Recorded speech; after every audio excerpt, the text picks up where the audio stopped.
الفايدة الجديدة لعام 2023 قرار البنك المركزي واجتماع لجنة السياسة النقدية اليوم 2 فبراير 2023. بس قبل ما نبدأ الفيديو يا ريت تدعمنا بلايك للفيديو، تشترك في القناة وتفعل الجرس عشان يوصلك مننا كل جديد.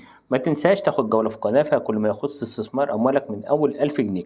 تلاقي أسفل الفيديو في أول تعليق كل رابط شهادات وأفضل استثمار لك. الفيديو القادم هيكون فيديو هام جدا، فما تنساش الاشتراك وتفعل الجرس، وبعد اللايك والاشتراك في القناة تعال بينا نشوف الفيديو الجديد. أول اجتماع للبنك المركزي 2023 الذي يقرر فيه أسعار الفايدة الجديدة والذي ينتظرها الجميع، وخصوصا بعد وقف الشهادات 25% السنوية والشهادات 22.5% الشهرية التي كانت تعوض الفارق في أسعار الفايدة في البنوك. وجميع العملاء حاليا يبحثون عن أعلى عائد بالبنوك، والشهادات الجديدة بديل الشهادات 25% بالبنك الأهلي أو بنك مصر وأيضا بنك القاهرة الذي قرر إيقاف الشهادة 25% مع البنك الأهلي وبنك مصر. والبنك المركزي في اجتماعه السابق قرر فيه رفع أسعار الفايدة بواقع 3% دفعة واحدة، وقرر وقتها تحرير سعر صرف الجنيه المصري. واليوم في 2 فبراير 2023 وهو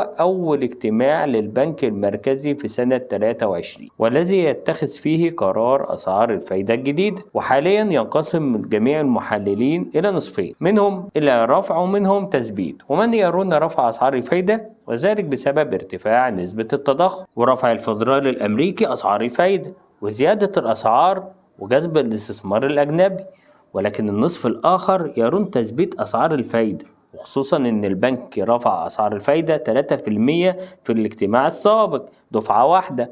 وعموما القرار في غضون ساعات هينزل على القناة، فما تنساش الاشتراك ومشاركة الفيديو على كل أصحابك لتعم الفايدة. وانتظر الفيديو القادم، فيديو هام جدا، فما تنساش اللايك ومشاركة